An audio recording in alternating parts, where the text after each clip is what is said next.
बद्रीनाथ धाम को जहां जगत के पालनहार भगवान विष्णु का 8वां बैकुंठ धाम माना जाता है, वहीं जगन्नाथ धाम को भी धरती पे बैकुंठ स्वरूप माना गया है। ओडिशा के तटवर्ती शहर पुरी में स्थित यह विश्व में प्रसिद्ध मंदिर भगवान विष्णु के अवतार श्री कृष्ण को समर्पित है। पुरी का ये पौराणिक मंदिर अपने आप में काफी अलौकिक धाम है। 800 साल से भी ज्यादा पुराने इस पवित्र मंदिर से जुड़ी ऐसी कई रहस्यमय और चमत्कारी बातें हैं जो आपको हैरान कर देंगी।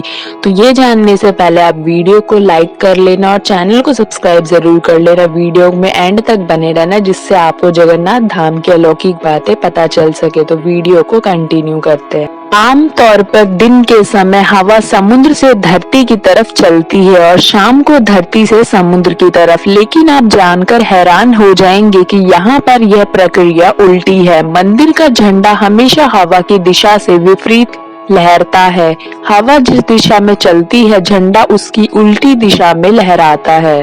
और यह भी कहा जाता है कि जगन्नाथ मंदिर में दुनिया की सबसे बड़ी रसोई है। रसोई का यह रहस्य है कि भगवान का प्रसाद पकाने के लिए 7 बर्तन एक के ऊपर एक रखे जाते हैं। यह बर्तन मिट्टी के होते हैं जिसमें प्रसाद चूल्हे पर ही पकाया जाता है। आश्चर्य की बात यह है कि इस दौरान सबसे ऊपर रखे बर्तन का पकवान सबसे पहले पकता है, फिर नीचे की तरफ से एक के बाद एक प्रसाद पकता जाता है। चाहे लाखों भक्त आ जाए, लेकिन यहाँ पर प्रसाद कभी कम नहीं पड़ता और न व्यर्थ जाता है। मंदिर के बंद होते ही प्रसाद भी खत्म हो जाता है। जगन्नाथ मंदिर करीब 4 लाख वर्ग फीट में फैला हुआ है। इसकी ऊंचाई 214 फीट है। किसी भी वस्तु या इंसान, पशु पक्षी की परछाई बनना तो विज्ञान का नियम है, लेकिन जगत के पालनहार भगवान जगन्नाथ के मंदिर का ऊपरी हिस्सा विज्ञान के इस नियम को चुनौती देता है। यहाँ के मंदिर की शिखर की परछाई कभी नहीं बनती।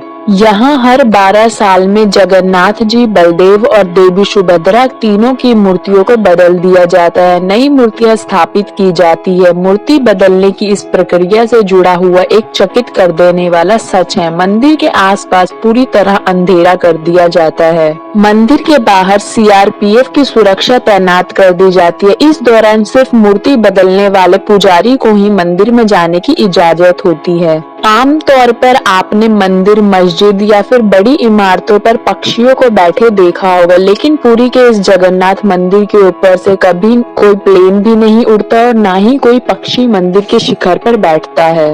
ग्रंथों के मुताबिक यह भी माना जाता है कि 3 बार समुद्र ने जगन्नाथ जी के मंदिर को तोड़ने की कोशिश की थी। कहते हैं कि महाप्रभु जगन्नाथ ने हनुमान जी को यहाँ समुद्र को नियंत्रित करने के लिए नियुक्त किया था, लेकिन जब हनुमान जी जगन्नाथ, बलभद्र और सुभद्रा के दर्शन करने जाते, ऐसे में समुद्र भी उनके पीछे नगर में प्रवेश कर जाता था।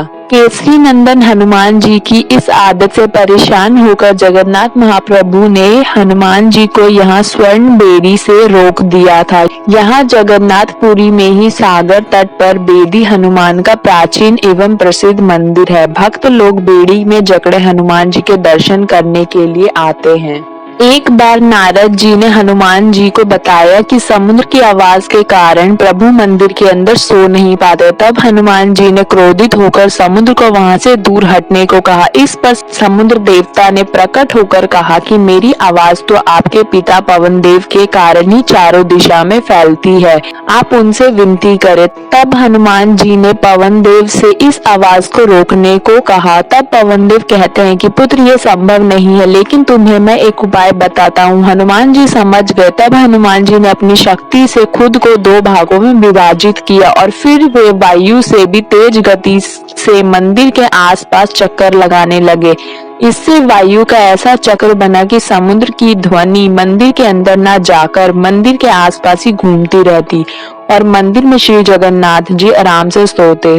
आषाढ़ के महीने में भगवान रथ पर सवार होकर रानी गुंडीचा के मंदिर जाते हैं। यह रथ यात्रा 5 किलोमीटर में फैले पुरुषोत्तम क्षेत्र में ही होती है। रानी गुंडीचा भगवान जगन्नाथ के परम भक्त राजा इंद्रयुम्न की पत्नी थी, इसलिए रानी को भगवान जगन्नाथ की मौसी कहा जाता है। अपनी मौसी के घर भगवान 8 दिन तक रहते हैं।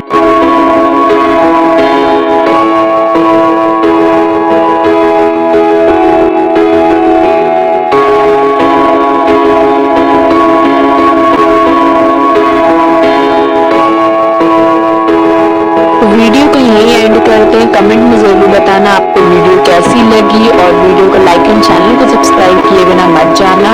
वीडियो को ज़्यादा से ज़्यादा शेयर कर देना। हम मिलेंगे किसी नेक्स्ट इंटरेस्टिंग